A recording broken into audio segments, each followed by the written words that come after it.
Today, we're diving into a really powerful family drama called Lebensborn. It's a story that uncovers a dark and deeply personal chapter of World War II, all through one family's shocking discovery. So, let's start with this word, palimpsest. That's the definition, and it's really the central idea for our whole story, this concept that our lives and our histories can be written over, but that original text, it's never really truly gone.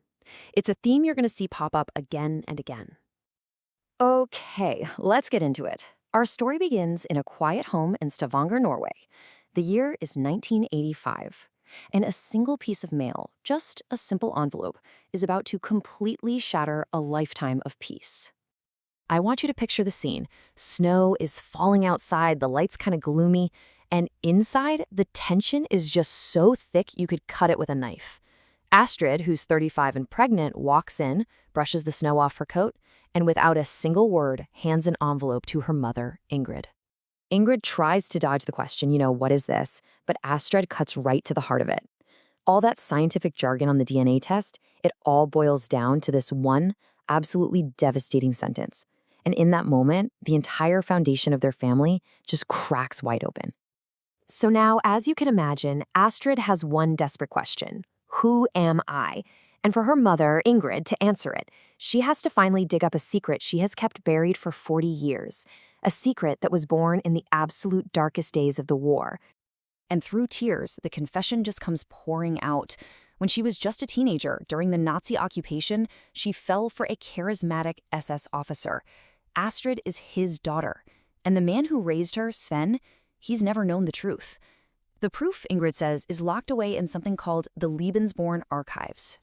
The second Astrid hears that word, Lebensborn, it's like a switch flips in her mind, and all the pieces click into place with this horrifying clarity. She realizes she's a Kriegbarna, a child of war. And you have to understand, this wasn't just a matter of parentage. In post-war Norway, that was a brand. It was a source of lifelong shame and persecution for thousands of people.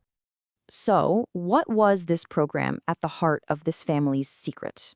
Well, the Lebensborn, which means fountain of life, was the brainchild of the infamous SS leader Heinrich Himmler. It was a state-sponsored program set up to basically engineer a master race by encouraging racially pure women to have children for the Reich. It sold itself as a sanctuary, but really, it was a sinister factory for producing human beings. Now, what's really fascinating here is the deep psychological conflict Ingrid must have faced.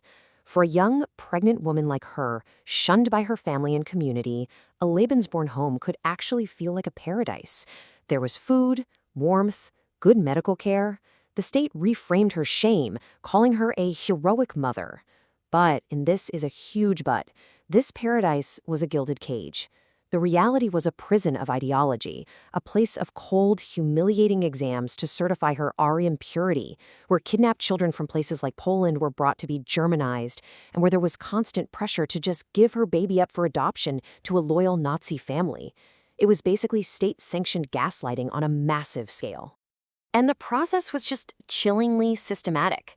This wasn't just about healthcare, it was about indoctrination. They'd investigate 4 generations of your family to make sure there were no undesirable genes. The certificate, the Honorable Pass, wasn't just paper. It was a stamp of biological approval from the state. And the naming ceremony, it wasn't a celebration of life. It was a Nazi ritual designed to replace a baptism, pledging the child to the party under a swastika. And it all ended with that terrifying pledge, forcing a mother to swear her own child's life and soul to Hitler. And the scale of this program in Norway, it was immense. Just think about this number for a second. 9,000 births. That is as many as happened in Germany itself, a country with over 10 times the population. So why Norway? Because Nazi ideology saw Norwegians with their Viking heritage as a prime source of pure Nordic blood. To Himmler, Norway wasn't just some occupied territory. It was a crucial breeding ground for his master race. And that fact left a deep, painful scar on the whole nation. Okay, so we're reaching the moment of truth. As Ingrid is finally revealing her horrifying past, what happens? You hear a key turn in the front door. The story is hurtling towards its climax. Sven, the man who believes he is Astrid's father, is about to walk in. And this is the question that's just hanging heavy in the air. After 4 decades of secrets, can this family possibly survive the truth? What happens when a life that's been built on a lie is suddenly blown wide open? Sven walks into a room that is just thick with tension. He sees the papers, he sees his wife's tears, and he knows something is terribly, terribly wrong. Astrid? Well, she can't hold back. She reveals everything: the affair, the SS officer, and her birth in a Lebensborn home. And what happens next? Well, it really shows you the emotional heart of this entire story. After the shock, after the incredible weight of a 40-year deception sinks in, Sven's response isn't anger. It's just profound love. He makes it clear that his bond with Astrid is so much bigger than biology. So with the poison of this secret finally out in the open, the family doesn't collapse. Instead, they actually begin the incredibly difficult work of healing and of writing a new, more honest chapter of their lives together. Months later, life has moved on. Astrid gives birth to her own daughter, Heidi, a real symbol of a new beginning. She finds a new purpose, channeling her experience into helping other Kriegsbarna. And most importantly, the family makes a promise. The next generation, Heidi's generation, will be raised without any secrets. And this brings us all the way back full circle to that word from the beginning, palimpsest. It's the perfect metaphor for their lives, right? A past that can't be completely erased, but a future that can be rewritten over it. Sven just captures it perfectly with this line. You can't erase the past, but you can always write a new story over it. Their family's story is no longer defined by the secret, but by the love and the honesty they used to rewrite it. And this is really the question the play leaves us with. It challenges all of us to think about our own histories, both the personal ones and the collective ones.